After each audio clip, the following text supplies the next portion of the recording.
Selamünaleyküm arkadaşlar. Yerköy'de an itibariyle ağaçların çiçek açtığını görüyoruz.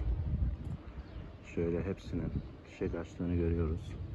Bugün 26-27, hatta hissedilen 30 derece olabilir. Çok iyi bir sıcaklık var ama pazartesiden bir anda 20 derecenin birden düşeceğini söylüyorlar. İnşallah meyve zarar görmez. Dua edelim. Çiçeklerimiz inşallah zarar görmez. Şöyle görüyoruz bütün ağaçların açtığını. Bu kayısı ağacına benziyor ama bazı diğer ağaçların da tomurcuk açtığını görüyoruz.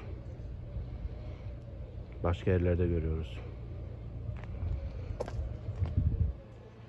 Şu aranın da güzelliğini gösterelim.